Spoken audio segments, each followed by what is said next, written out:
Hello my dear students, हम लोग discuss कर रहे थे कॉन्टिन्यूअस बॉडीज का सेंटर ऑफ मास निकालना, जिसमें हमने एक लेक्चर कर लिया था।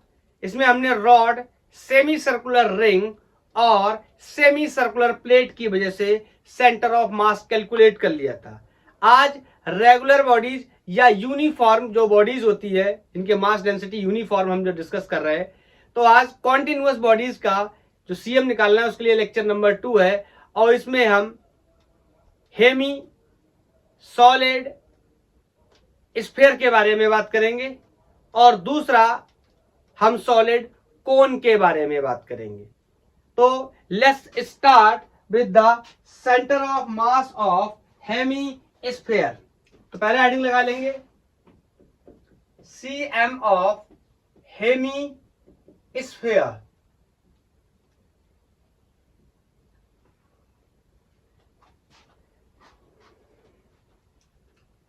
मैं यहां पर हेमी स्फीयर को बनाने जा रहा हूं।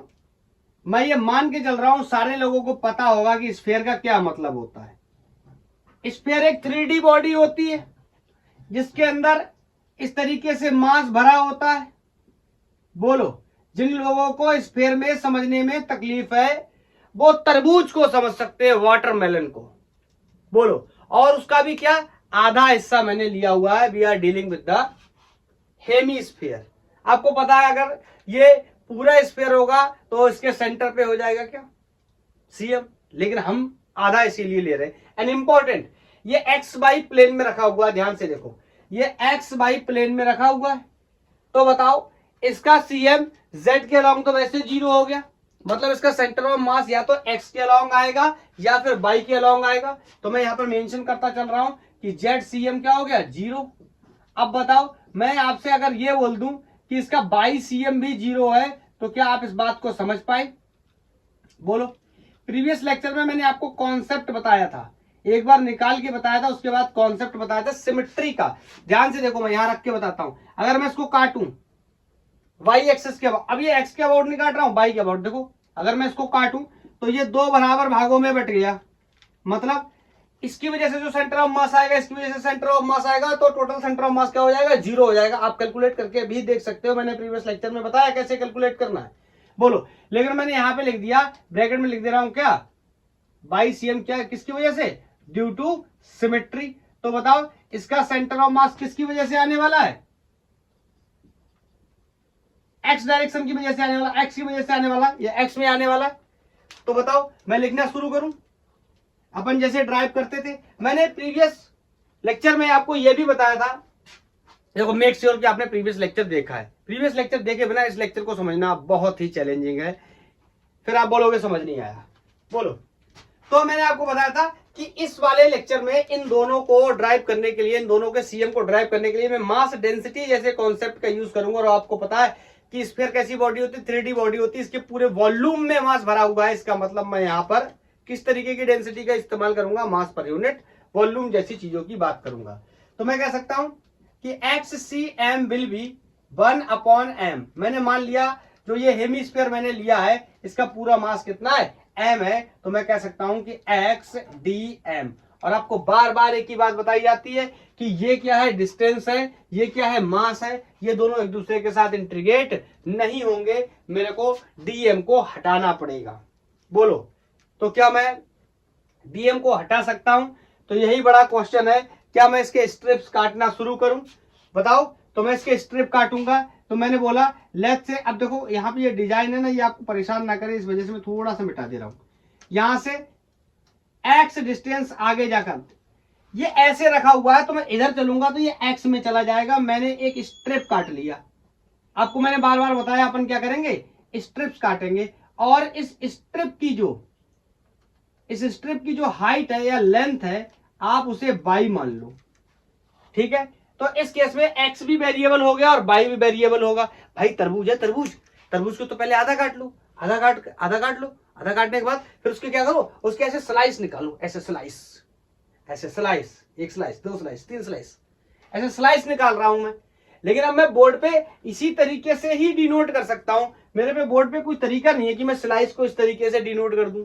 बोलो, इज दैट क्लियर? हाँ, तो निकाल लेता हूं स्लाइस को बाहर इस तरीके से, और मैंने मान लिया इस स्लाइस की जो हाइट है या इस स्लाइस की जो लेंथ है ये क्या है, बाई है। बोलो, और इसकी थिकनेस को मैंने मान लिया क्या है, dx है। यहां से x डिस्टेंस पे जाके काटा तो इसकी थिकनेस को मैंने dx मान लिया। बोलो, मैं आपको डेंसिटी के बारे में बताने जा रहा था। ये क्वेश्चन नंबर 1 है, इसमें तो सब कुछ रखना ही रखना है। मैं आपको बता रहा था डेंसिटी। डेंसिटी क्या होती है? जनरली हम बोलते हैं क्या, मास पर यूनिट वॉल्यूम। मतलब मैं आपसे बोल सकता हूं कि मास अपॉन वॉल्यूम। इंपॉर्टेंट बात क्या है, मैंने लेक्चर नंबर 2 से बताना आपको एक बात शुरू की थी कि जितने भी सेंटर ऑफ मास हम निकाल रहे हैं इन कॉन्टिन्यूअस बॉडीज के लिए, उनमें एक खास बात रहने वाली है कि डेंसिटी सब में सेम रहने वाली है, यूनिफॉर्म डेंसिटी से ही हम काम कर रहे हैं। तो बताओ, अगर मैं इसका डिफरेंशियल फॉर्म लिखना चाहूं तो डेंसिटी चाहे इतने बड़े पार्ट का निकालूं, पूरे का निकालूं तो भी रो रहेगी, या इतने छोटे से पार्ट का निकालूं फिर भी रो ही रहने वाली, क्योंकि डेंसिटी क्या है, कांस्टेंट यूनिफॉर्म। तो बोलो, अगर मास की जरूरत पड़ गई इनकेस मुझे, तो I can write density into volume will be equal to dm। बोलो, मैं अगर इसको यहां पर प्लेस कर दूं, this is going to be xcm 1 upon mass integration of x dm को मैं लिख सकता हूं क्या, रो dv। मतलब ये जो स्ट्रिप मैंने निकाला है, इस स्ट्रिप का मुझे लिखना पड़ेगा क्या, वॉल्यूम। और आपको पता है वॉल्यूम को हम क्या लिखते हैं, area into length, area into thickness या एरिया इंटू लेंथ। बोलो, लेंथ तो नहीं बोलेंगे, लेंथ क्या होता है, एरिया, लंबाई गुणा चौड़ाई तो एरिया हो गया, थिकनेस बोल सकते हैं या ऊंचाई बोल सकते हैं। बोलो, तो अगर मैं आपसे बोलूं इस स्ट्रिप का वॉल्यूम कितना हो गया, तो आप मेरे को एक बहुत ही आसानी से शानदार जवाब दे सकते हो कि सर इसका वॉल्यूम इसके एरिया का dx से मल्टीप्लाई कर दो, इसका वॉल्यूम मिल जाएगा। इसका एरिया कितना हो जाएगा, बहुत आसान है, मैं लिख रहा हूं। अगर कोई डाउट हो तो आप मेरे को यहां पे रोक करके पूछ सकते हो, सर हम आपको कैसे रोकेंगे मैं खुद रुक जाऊंगा। पाई बाई स्क्वायर, अरे सर ये आपने लेंथ में लिया है, इसका एरिया आपने पाई बाई स्क्वायर लिख दिया है, सर ऐसा कैसे होगा? यही तो मैं आपको बताने की कोशिश कर रहा हूं बार बार, यही तो मैं आपको बताने की कोशिश कर रहा हूं। ये बोर्ड पे दिख रहा है इस तरीके से, लेकिन मैंने क्या बताया, मैंने कहा तरबूज के स्लाइस काटो, वाटरमेलन के स्लाइस काटो, तो उनमें से एक स्लाइस है, और आपको पता है हर स्लाइस क्या होगा, डिफरेंट एरिया का होगा। मतलब हर स्लाइस का रेडियस अलग होगा, हर स्लाइस का जो हाइट है वो अलग होगा। अरे यही तो खास बात होती है। बोलो, तो मैं लिख दूं इसमें, आपको कोई डाउट तो नहीं? तो मैं यहाँ पे इस dv की वैल्यू को अगर मैं रख दूं, तो इंपॉर्टेंटली आप एक बात सोचना, अगर मैंने इस वैल्यू को उठा करके यहां रख दिया तो यहां पर ये हो जाएगा बाई स्क्वायर, ये हो गया x। अब एक x है और एक बाई है, अब ये दोनों एक दूसरे के साथ फिर से इंटीग्रेट नहीं होंगे भैया, डायरेक्शन तो सेम होना चाहिए ना इंटीग्रेशन के लिए। तो मैं क्या करूं, मैं स्फीयर के रूल से y को x और r के टर्म्स में कन्वर्ट कर लेता हूं। कैसे, आपको पता है स्फीयर के लिए मैं एक इक्वेशन लिख सकता हूं, for sphere I can write X square plus Y square plus Z square is equal to R square. बोलो, 3D में हम इसको ऐसे लिख सकते हैं, और आपको पता है इसमें मैंने क्या कर रखा है, z नहीं है। बोलो, सिर्फ x y के अलॉन्ग है, तो यहां से मैं बाई को लिख सकता हूं, बाई स्क्वायर को मैं लिख सकता हूं R square minus X square is the value of Y square. क्या किसी को कोई डाउट है? मेरे हिसाब से नहीं होना चाहिए। अब अगर मैं यहां पे रख देता हूं तो यहां से ये dv वॉल्यूम की वैल्यू निकल करके आ जाएगी, पाई y की जगह कितना हो जाएगा, R square minus X square का स्क्वेयर इंटू dx। अब मेरा काम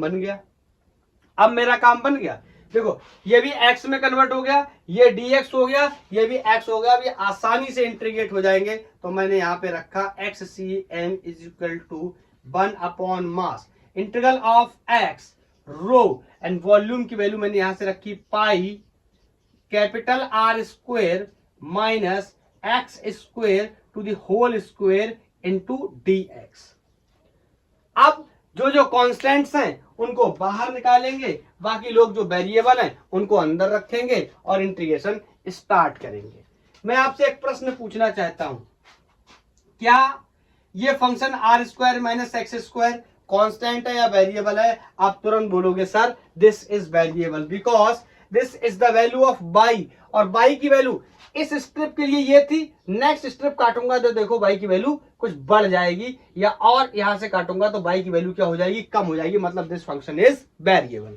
बोलो, मेरे को जरूरत पड़ेगी जगह की तो आप इसको नोट कर लो, तब तक आप इसको नोट करो। मैं इसको एक लाइन और आगे बढ़ा देता हूं, X C going to be 1 upon mass. बताओ यहाँ पे रो कांस्टेंट है ऑफकोर्स एंड पाई कांस्टेंट है, तो इन जैसी चीजों को मैं बाहर कर सकता हूं रो और पाई को, उसके साथ ना मैं एक्स को बाहर कर सकता ना मैं इस फंक्शन को कर सकता हूं, तो अंदर मैं लिख दे रहा हूं X R square minus X square to the whole square into D X. बोलो, अब अपन क्या करेंगे, इसको इंटीग्रेट करेंगे। तो इसको इंटीग्रेट करने के लिए पहले ये a माइनस बी का होल स्क्वायर दिया हुआ है, बोलो इस a माइनस बी के होल स्क्वायर को क्या कर लेंगे, क्या ओपन करेंगे या ऐसे ही करके हम काम करके लेके चले जाएंगे? बोलो, मेरे से एक कोई चीज गलत हो गई है क्या? हाँ, गलत ये हो गई है, ये स्क्वायर क्यों लिख दिया मैंने फालतू में, ये स्क्वायर नहीं है। ठीक है, अभी ठीक है, अभी तो कुछ किया भी नहीं है, आगे बढ़े भी नहीं है। बोलो, is that clear? Is that clear? तो मैं इधर बोर्ड को साफ कर दे रहा हूं आगे की चीजों के लिए।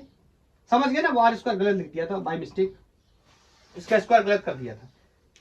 अभी यहां पर क्या करेंगे अपन, x C M is equal to, बोलो एक्स को अंदर मल्टीप्लाई कर लो दोनों में, बोलो x को अंदर मल्टीप्लाई कर लेंगे और x को अंदर मल्टीप्लाई करने के बाद जो फंक्शन मिलेगा उसको इंटीग्रेट करेंगे, तो pi rho pi upon capital M, अंदर मैंने अंदर मल्टीप्लाई कर दिया, ये हो गया एक्स आर स्क्वायर, बोलो minus X to the power 3, और बोलो इधर से dx को भी मल्टीप्लाई कर दो, तभी क्या कर देंगे, अलग अलग इंटीग्रेशन कर देंगे, कोई प्रॉब्लम नहीं है। इसको अलग इंटीग्रेट कर दे रहे हैं, इसको अलग इंटीग्रेट कर दे रहे हैं। अब बताओ लिमिट बता दो आप, लिमिट क्या डाल दूं?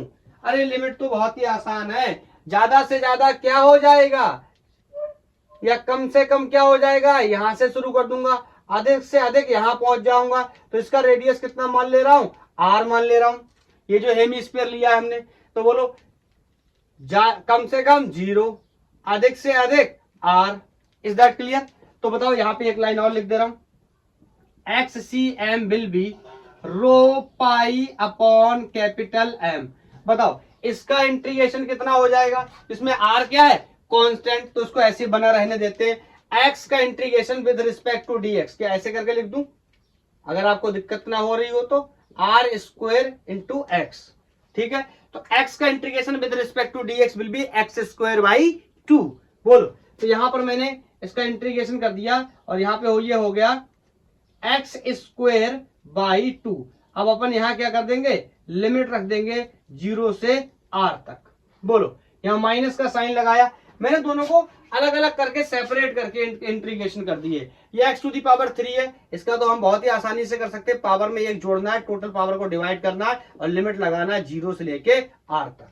बोलो, इज दिस क्लियर? बोलो, अब मैं इधर ये साफ करके यहां से दोबारा से सॉल्व करता हूं। बोलो, तो डाल देते हैं लिमिट्स, मिल जाएगा हमें centre of mass, so X C M will be rho pi upon M into, बोलो इसकी जगह पहले x की जगह कितना रखूंगा, r, फिर कितना रखूंगा 0, तो 0 वाला टर्म मैं इग्नोर कर दे रहा हूं, नहीं रख रहा हूं, तो ये हो गया r स्क्वायर इनटू, बोलो x की जगह r रखा तो कितना हो गया r square by 4। Is that clear? हाँ, इसके केस की अगर बात करूं तो यहां पर कितना रखूंगा, पहले r, फिर कितना रखूंगा 0, तो 0 रखने का कोई मतलब नहीं है, this is going to be r to the power 4 upon 4। बोलो, ये यहां पे बाई मिस्टेक, ये देखो 2 था, मैंने यहां 4 लिख दिया है, ठीक है। अब आगे सॉल्व करेंगे, X C M is going to be rho pi upon capital M. जहां से देखो ये हो गया r to the power 4 upon 2 minus r to the power 4 upon 4। अगर आप ध्यान से देखोगे इस कैलकुलेशन को तो आपको समझ में आ जाएगा ये क्या है 1/2 हाफ बोतल। बोलो ये क्या है 1/4 माने क्वार्टर। एक बोतल में से एक क्वार्टर चला गया, नहीं एक हाफ में से एक क्वार्टर चला गया तो कितना बचा है एक क्वार्टर। बोलो कुछ लोग अब इसको गलत ढंग से समझ रहे हो तो मुझे नहीं पता, आप हाफ कुछ और समझ रहे हो, किसी दुकान के बाहर खड़े हो और वहां से आप उससे कह रहे हैं कि भैया एक हाफ दे दो फलाने ब्रांड की। मैंने ऐसा कुछ नहीं बोला, मैं तो सिंपली मैथमेटिक्स की बात कर रहा हूं कि ये हाफ है 1/2 दिस इज क्वार्टर, तो हाफ में से एक क्वार्टर चला जाएगा। तो मेरे यहां तो एक हाफ में से एक क्वार्टर अगर निकाल लो तो एक क्वार्टर ही बचता है। बोलो तो लिख दूं, आगे देखेंगे XCM will be rho pi upon M. और ये कितना सॉल्व, इसको सॉल्व करने के बाद कितना आ जाएगा r to the power 4 upon 2। और r मेरा ये कहां भटक गया, नहीं भटका, सही है। अभी देखो क्या करेंगे, आगे चलकर इसके बारे में और डिस्कस करेंगे। बताओ मेरे को सेंटर ऑफ मास के अंदर, मैंने प्रीवियस लेक्चर में भी आपको बता रखा है कि मेरे को मास तो चाहिए नहीं, मेरे को तो लोकेशन चाहिए, वो पॉइंट चाहिए, लोकस चाहिए। तो मैं इस मास को हटा दे रहा हूं in the terms of density. तो बोलो मास इज इक्वल टू क्या हो जाएगा डेंसिटी इनटू वॉल्यूम। और वॉल्यूम कितना हो जाएगा, हेमी सॉलिड स्फीयर है तो 4/3 pi capital R cube into R to the power 4 upon 2। Is this clear? बोलो भैया मास का क्या करेंगे सेंटर ऑफ मास के अंदर, हमें तो वो डिस्टेंस चाहिए, वो लोकेशन चाहिए, वो पॉइंट चाहिए जहां पर सेंटर ऑफ मास हमें मिलेगा। जो मर रहा है उसे मार डालेंगे, अपना तो काम ही यही है। रो से रो मरा, पाई से पाई मरा। बोलो ये R की पावर 3 R की पावर 4 से मरा, यहां कितना बच गया बोलो, सब कुछ सही है, सब कुछ कुशल मंगल। और ये 3 पलट के ऊपर चला जाएगा। मेरे को सब कुछ सही नहीं लग रहा, मेरे को सब कुछ सही नहीं लग रहा। हाँ अभी अभी घटाया था सर, आपने कहा था आपके यहाँ एक हाफ में से क्वार्टर चला जाता है तो एक क्वार्टर बचता है, आपने तो हाफ बचा दिया। इतना कैसे पिएंगे बोलो ये कितना हो जाएगा 4। ओके अब ये 3 पलट के ऊपर चला जाएगा तो यहां पे लिखता हूं मैं सेंटर ऑफ मास की पोजीशन को। 3 पलट के ऊपर चला गया, नीचे क्या बचा, नीचे क्या बचा बोलो, 3 पलट के ऊपर चला गया 2 और 4 बचा तो ये कितना हो गया 8। क्लियर? और यहां देखो रो मर गया, पाई मर गया, R की पावर 3 मर गया और कितना बचा, या ऊपर बचा कितना R। So this is the location of centre of mass in x direction. कहां पे मिल जाएगा 3/8 इंटू R। किसकी बात कर रहे हैं अपन, ऑफकोर्स हेमी स्फीयर की बात कर रहे हैं, सॉलिड हेमी स्फीयर की। बोलो तो इसके CM के लोकेशन लिख दूं क्या कि CM कहां पाया जाएगा, तो CM का लोकेशन कितना हो जाएगा 3/8 R into 0 into sorry comma 0,0। मैं आपको एक बात और बताना चाहता हूं, कुछ लोगों के दिमाग में ये कंफ्यूजन होता है कि हम इसको ऐसे क्यों ले रहे हैं। मेरा आपने ओरिएंटेशन देखा था ना, मैंने हेमीस्फीयर को इस तरीके से रखा हुआ था। अगर आप हेमीस्फीयर को इस तरीके से रखेंगे तो क्या डिफरेंस होगा, मैंने इस तरीके से रखा था तो जो बाई के अबाउट मेरा जो सेंटर ऑफ मास था, दोनों में इक्वल या सिमेट्रिकल डिस्ट्रीब्यूशन ऑफ मास होने की वजह से कोई भी पोजीशन नहीं मिल पाई थी सेंटर ऑफ मास की इन वाई डायरेक्शन। अगर आप इसको ऐसा रखते हैं तो बोलो जो आपका एक्स में डिस्ट्रीब्यूशन है मास का वो क्या हो जाएगा सेम, और आपको एक्स में क्या मिलेगी पोजीशन ऑफ सेंटर ऑफ मास 0, लेकिन वाई में कितनी मिलेगी जितनी मुझे एक्स में मिली है। ओके तो इसीलिए मैंने आपको पहले अपना ओरिएंटेशन बताया था कि मैंने उसको किस तरीके से रखा हुआ है। Is that clear? तो ये पहला आर्टिकल आज की क्लास का हमारा ड्राइव हो गया और इसकी लोकेशन भी हमें सेंटर ऑफ मास के पता चल गए 3/8r।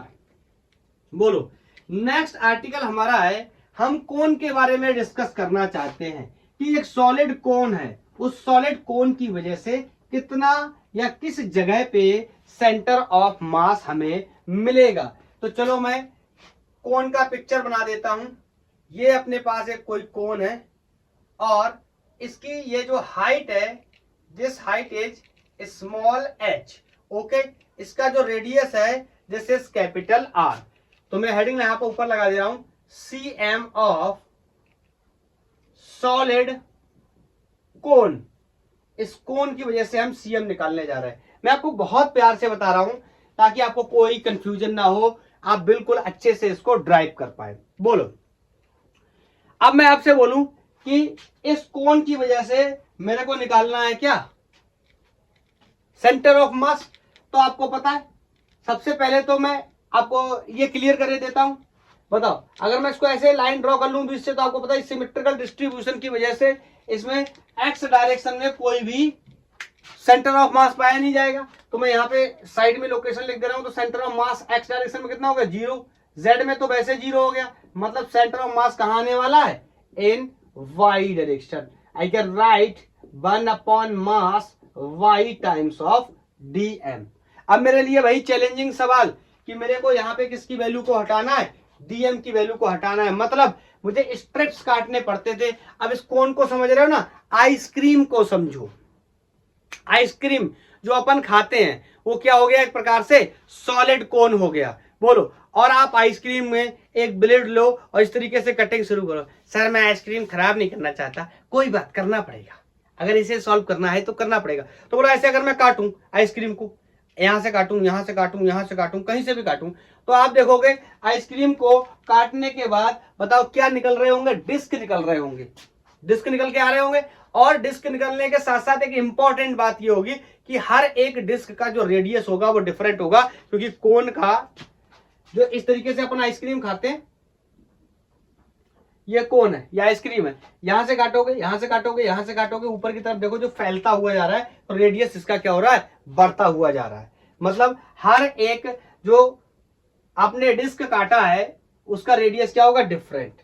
इसका मतलब मुझे, और सबसे खास बात जो, हाँ मैं क्या बता रहा था, पता नहीं मैंने क्या सब गड़बड़ कर दिया, गोलमोल कर दिया, नहीं ऐसा कुछ नहीं किया मैंने डिस्क निकाला, हर एक डिस्क का रेडियस अलग होगा। बोलो हाँ, अब कौन सी डेंसिटी यूज करनी, of course this is a solid कोन, तो इसके पूरे वॉल्यूम में मास भरा हुआ होगा। तो मैं क्या करूंगा, यहां से ऐसे ऊपर जाऊंगा वाई डायरेक्शन में और यहां से कोई एक क्या काटूंगा, यहां से एक डिस्क काटूंगा। बोलो, और उस डिस्क को अगर मैं बाहर निकालूं तो ये हो गया वो डिस्क, किधर निकालूं, किधर निकालूं, किधर निकालूं, इधर निकाल लेता हूं, ये हो गया वो डिस्क। बोलो, ये हो गया वो डिस्क, मैंने मान लिया इसका रेडियस कोई स्मॉल r होगा। बोलो, इस डिस्क का रेडियस मैंने स्मॉल r मान लिया, कोन का जो बेस है उसका रेडियस मैंने कैपिटल R मान लिया, इसके थिकनेस को मैंने dy मान लिया। क्लियर, बाई डायरेक्शन में डिस्कस कर रहा है तो dy इसका थिकनेस ले लिया मैंने। मेरे हिसाब से किसी को कोई भी डाउट नहीं होना चाहिए। बोलो, इज दैट क्लियर? x मत मानो, r मत मानो, x मानो, ठीक है। अभी क्या करना है मेरे को, इस यहां पर मास की वैल्यू रखनी है। तो आपको पता है मास को मैं रिप्लेस कर सकता हूं किससे, डेंसिटी इनटू वॉल्यूम से, क्योंकि ये 3D का केस है। 1/m y रो dv।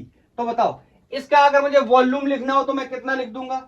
सबको पता है ये बात कि इस जो मैंने एलिमेंट काटा है, इस एलिमेंट का मास कितना रखा है मैंने, dm मास रखा है। तो इस dm मास की अगर मुझे वैल्यू बतानी पड़ेगी तो मैं लिख सकता हूं कितना, एक लाइन बढ़ा करके बता दे रहा हूं, density is equal to mass dm पर यूनिट वॉल्यूम। राइटिंग बहुत ही अच्छी है मेरी, कोई खराब बोलेगा भी नहीं। बोलो, density is equal to dm upon dv। तो यहां से मैं लिख सकता हूं कि dm is equal to rho dv। बोलो, और dv अगर मुझे लिखना हो तो क्या लिखूंगा, सिंपली इसका एरिया और इसकी थिकनेस। तो थिकनेस तो मैंने पहले से डिसाइड कर ली, कितनी हो गई, dy। बोलो, और इसका एरिया मेरे लिए बहुत ही आसान है। बताओ ये क्या है, एक सर्कुलर प्लेट बन गई, बोलो सर्कुलर डिस्क बन गई, तो इसके लिए एरिया कितना लिख सकता हूं, पाई आर यहां पे ना लेके मैंने क्या लिया, X, this is going to be pi X square, और डेंसिटी का मुझे मल्टीप्लाई करना पड़ेगा, तो ये हो गया मेरे लिए क्या, वॉल्यूम डीबी, सॉरी ये मेरे लिए, ये मैंने क्या लिख दिया, डी एम ये मैंने क्या कर दिया, ये मैंने क्या कर दिया, ये डीएम नहीं, ये डीबी होगा। बोलो यहां से देखो,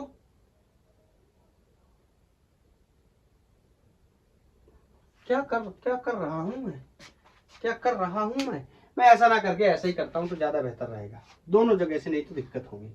मैं यहाँ पे डीएम मास ही निकाल लेता हूं, तो यहां से डीएम मास की वैल्यू ये आ गई, इसको उठा करके यहां रख देता हूं। क्यों उसको मैं दो बार एक ही जैसी चीज को करूं, और दिक्कत भी आ रही है उसमें।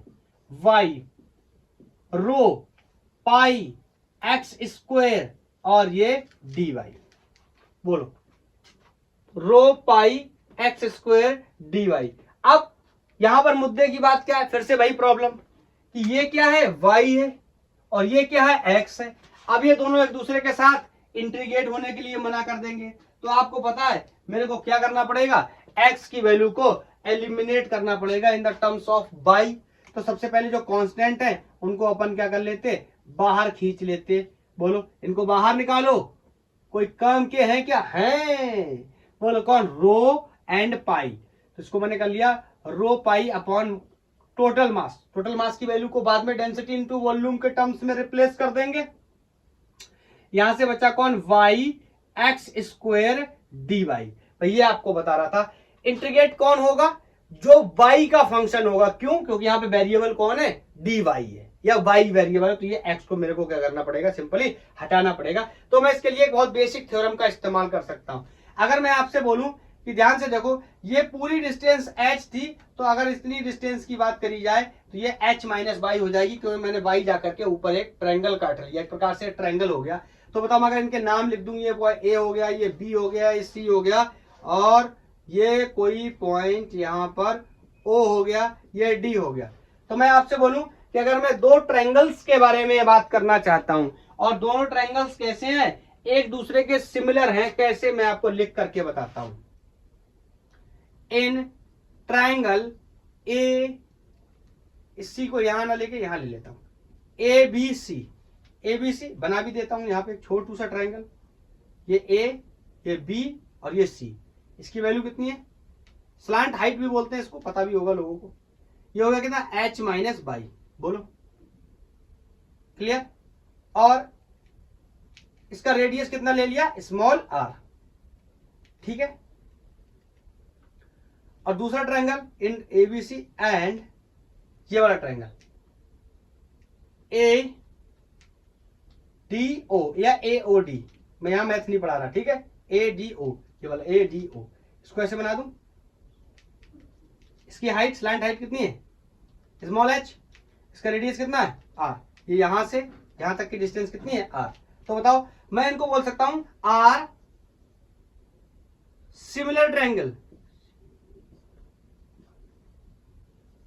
किसी को कोई डाउट नहीं होना चाहिए, दोनों कैसे हैं, सिमिलर ट्रायंगल है। और सिमिलर ट्रायंगल अगर हैं तो इनके केस में मैं एक थ्योरम का इस्तेमाल कर सकता हूं। यहां पे मैंने एक चीज को थोड़ा सा, ये आर ना लेके अपन क्या ले रहा है, एक्स। अरे भैया आर ले लोगे तो हटाओगे क्या, एक्स को तो हटाने आए थे, और एक्स तो तुमने लिया ही नहीं, तो हटाओगे क्या।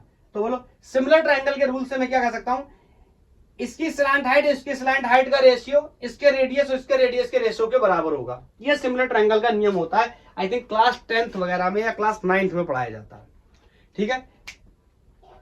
लाइन क्या बोलते हैं उसको यार, ज्योमेट्री एंड लाइन के अंदर हम लोग पढ़ते हैं। बोलो तो क्या मैं यहां पे लिख दूं, यहां पे मैं लिख सकता हूं क्या, h माइनस बाई का रेशियो किसके साथ, upon h will be equal to, बोलो x अपॉन r।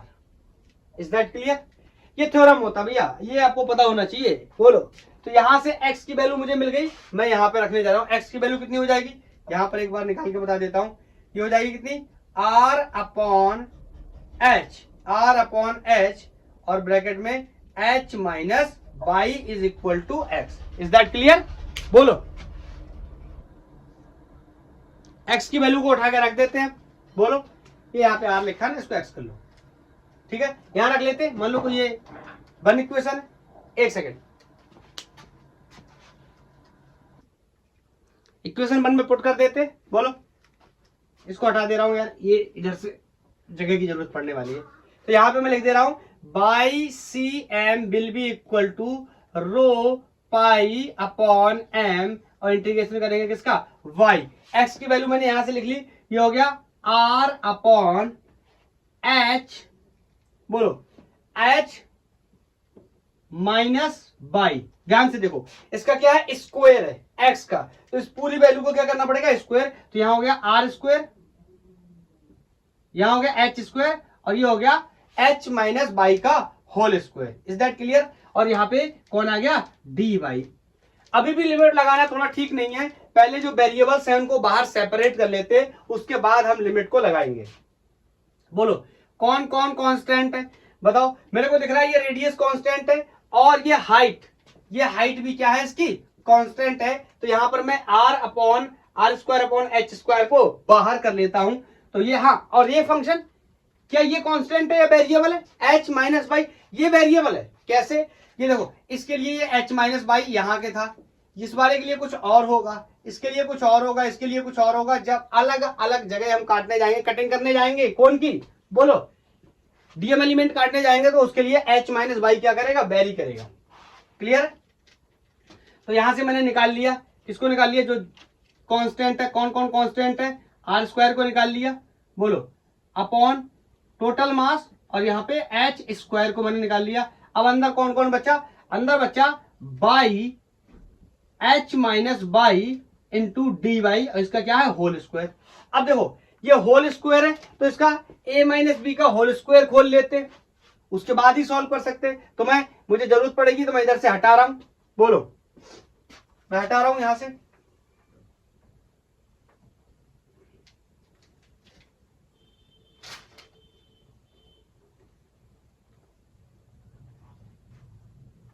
इसको ऊपर लिख लेता हूं, उसके बाद इसको हटा दूंगा। तो ये हो गया Y C M will be rho pi r square upon M small h square.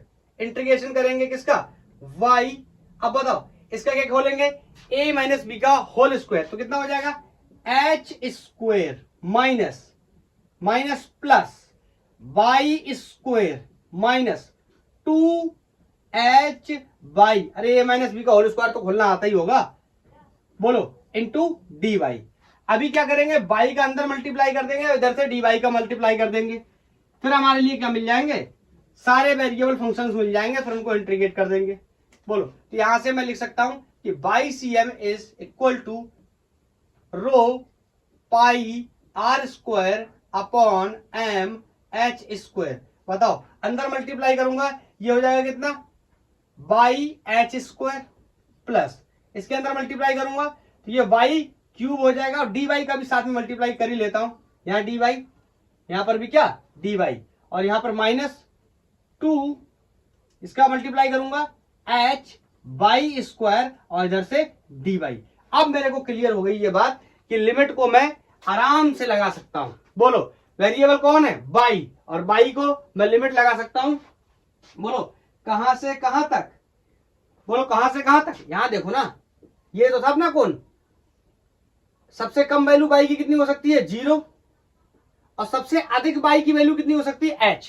So I can put the limit from 0 to h। मैं सबको अलग अलग ही इंटीग्रेट कर लेता हूं, मेरा फायदा हो जाएगा, कैलकुलेशन थोड़ा सा आसान हो जाएगा मेरे लिए, ज्यादा कैलकुलेट नहीं करना पड़ेगा। बोलो, अब मैं यहां से लिखने चला Y C M will be rho pi r square upon M h square. बताओ, इसमें h तो कांस्टेंट है, तो इसको ऐसे ना लिख के अगर थोड़ा सा बेहतर करके ऐसा लिख लूं कि h स्क्वायर बाई स्क्वायर। ठीक है, बताओ, integration of Y square with respect to D Y. आपको पता बाई क्यूब बाई 3 हो जाएगा, तो मैं यहां पे इसको इंटीग्रेट कर रहा हूं। h स्क्वायर ये इंटीग्रेट हो गया, कितना हो गया? बाई क्यूब बाई 3, और limit from 0 to small h।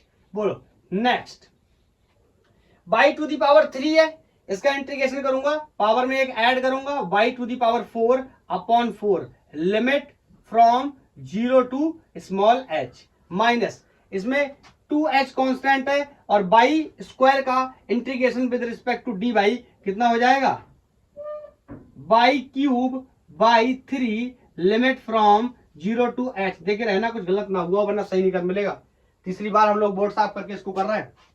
बोलो अभी क्या करते हैं, लिमिट्स को रख देते हैं। देखो h अपर लिमिट है, लोअर लिमिट 0, तो 0 वाले को इग्नोर कर रहा हूं, सिर्फ अपर लिमिट को रखने की कोशिश कर रहा हूं।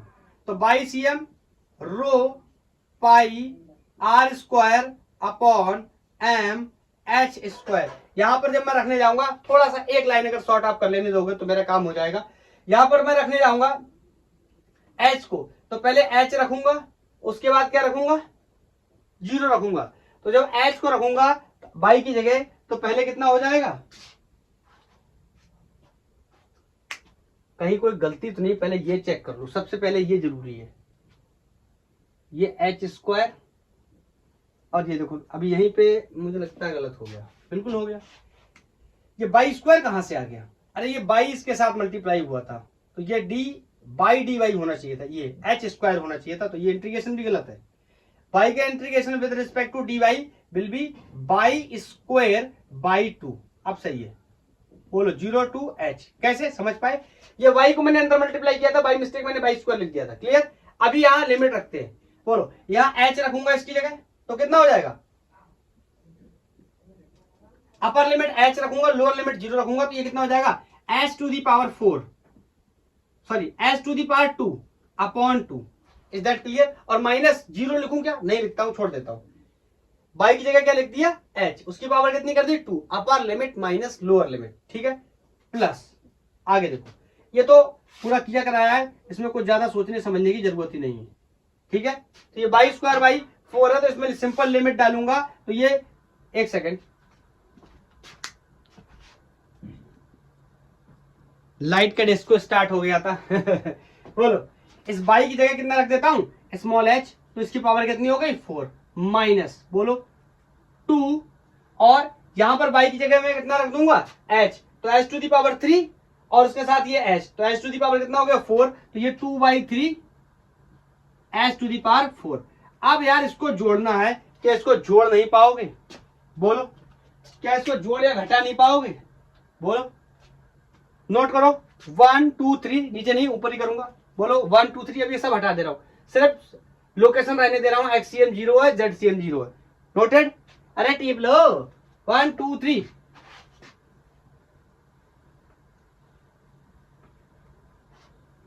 यहां से आगे ऊपर सॉल्व करेंगे, तो ये हो जाएगा Y cm is equal to, यहां pi rho pi r² upon m h² बचा था।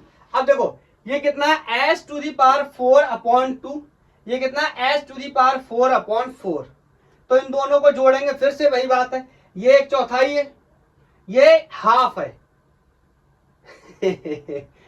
बोलो हाफ और 1/4 को जोड़ना है, तो कैसे जोड़ेंगे, क्या मैं इन दोनों को मिला के, देखो समझो ऐसे समझता हूं मैं, एक हाफ का मतलब होता है 2 पौवे, 2 क्वार्टर, और ये 1/4, तो टोटल कितने क्वार्टर हो गए 3, तो मैं लिख दूं क्या 3 क्वार्टर।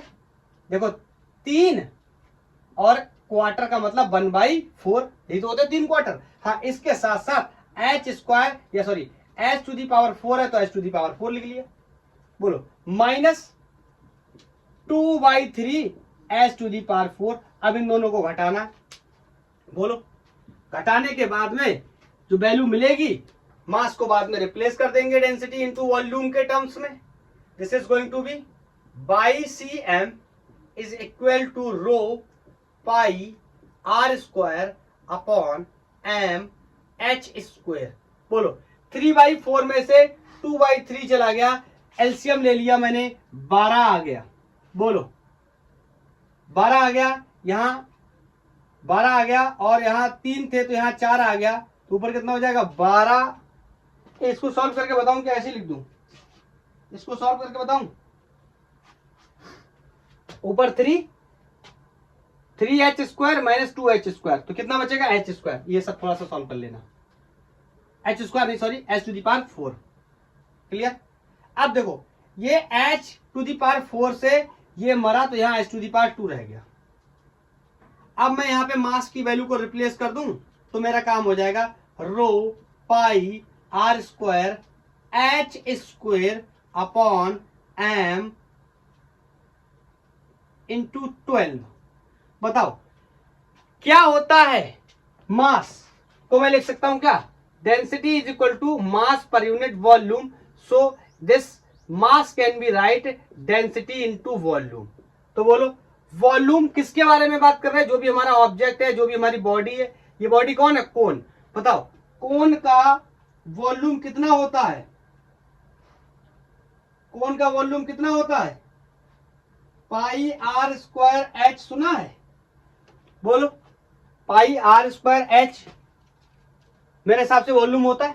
बोलो तो इसको मैं रख देता हूं यहां पे, कितना पाई r² h वॉल्यूम, यही होता ना, पाई r² h volume of cone. ठीक सॉरी हाँ वॉल्यूम ऑफ कोन। ठीक है यहां पे रखने चला मैं, तो YCM is equal to rho pi r² h² upon mass को लिख सकता हूं क्या, डेंसिटी इंटू वॉल्यूम, वॉल्यूम क्या है पाई r² h और इंटू 12। अब कौन कौन मर रहा है उसको मार डालेंगे, पाई से पाई मरेगा, रो से रो मरा, पाई से पाई मरा, r² से r² मरा, यहां एक h से यहां एक h मर गया। बोलो